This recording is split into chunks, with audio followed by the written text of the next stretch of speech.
First fish of the day. Let's kill this fish. Right. We'll get back.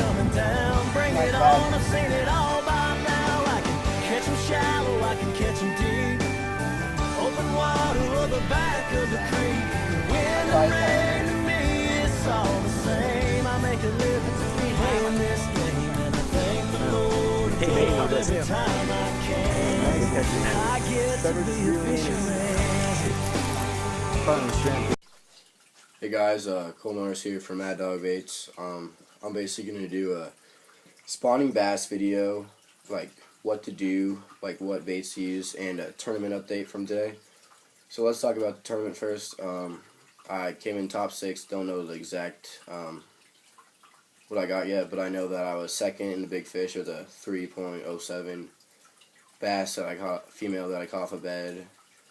My setup, I caught it on a 7-foot carrot stick, the Shimano Crotto with 12-pound fluoro, and a Mad Dog bait jig with a crawfatty in blue flake color, Arizona Sky jig. And I was fishing topwater in Humbug Bay at Lake Pleasant, back in the cove. And I was really shallow flat, with submerged wood and sticks and stuff, in about 4 or 5 feet of water, and even got off to 2 feet, but I was in about 4'2" feet of water. And I was throwing my topwater by this tree, and I saw a little blow up, or a little swirl, so I see a bed, and I toss out my jig right on it, and right when it hits the ground, the female just goes on it, eats it up, and I set it, and then my partner, Trevor Ponksack, netted it for me as I pulled it in. He was my tournament partner for this, and he didn't get any. It was tough. Some people didn't get any, but like my total bag, I only got one fish. It's 3.07. Like Lucas Howers was like a 2.5. I know Jeffson wasn't very high. Phoenix Finchers wasn't very high. I mean, it was pretty low. The highest bag was 11, but I think that kid might have got a little lucky because, I don't know, it didn't look like the best angler, but it was a kind of a tough tournament. But pretty much everyone that caught fish was catching fish on beds. My main approach for this tournament was to fish reaction baits and coves and stuff for pre-spawn bass, but that didn't happen. The only fish we found were on beds, so I was forced to fish on beds. There was a male there, but we couldn't catch it. He got spooked too much. Some of the fish were getting spooked. Some were cruising. The bed was right next to some like 2-inch round sticks, dead sticks sticking out of the water. A lot of that at Lake Pleasant, pretty big lake, so that's what I weighed in at. I'll show pictures at the end of this film, and that's all for that. And so pre-spawn, pretty much what you want to do is, I'm just going to tell you what baits: jigs, soft plastics, and just creature baits like that. Anything like that. I mean, it was clear enough where I was that I could use like natural colors, but whenever I went back in Castle Creek in the back of the cove, there was tons of sticks and stuff. It was about 5 feet, and the water was 63.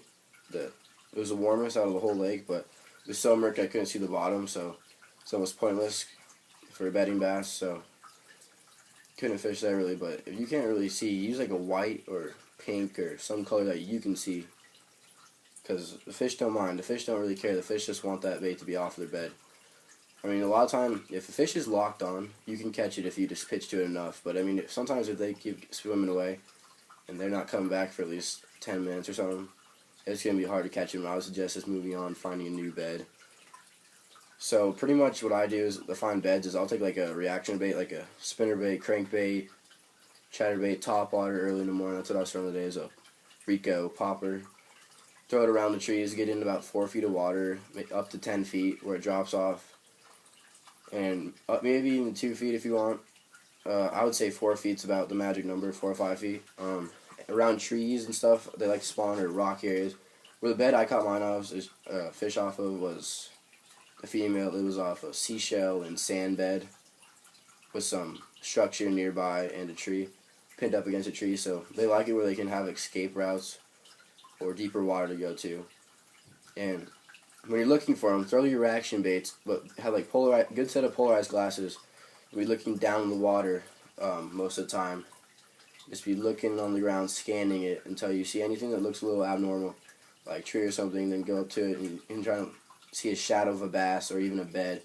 Sometimes you won't see the bass and you'll see a bed, just empty bed. Sometimes it'll be empty, but it's worth a shot. Just flip it on the bed and you'll agitate that bass and it'll come up. Or sometimes even if a bass spooks off, you just let it sit on their bed. So when they end up coming back to their bed, they see that something's on it and they don't like that at all. So that's a tip. So I mean, white's a great color because you can see it, but natural colors like this jig I was using worked well. You want fluoro so they don't see it. Fishing really heavy cover, you can use braid, but with a fluoro leader. That's about it. Make sure you have your partner with the net ready so you can just get it in during tournaments and stuff. So some people really figured it out. It seemed like there was 2 tournaments the day before and the day before that. Big tournaments, a Bill Luke professional tournament at Lake Pleasant. So there was about 75% of the beds, probably maybe even up to 90%, maybe 80, around there were no fish on the beds. So it was tough to find beds, fish on the beds, and when you did, they were getting pretty spooked. Not that many of them were locked on, except a couple of them we ended up catching. So that's what I do. Tournament update, what I like to do on bedding bass.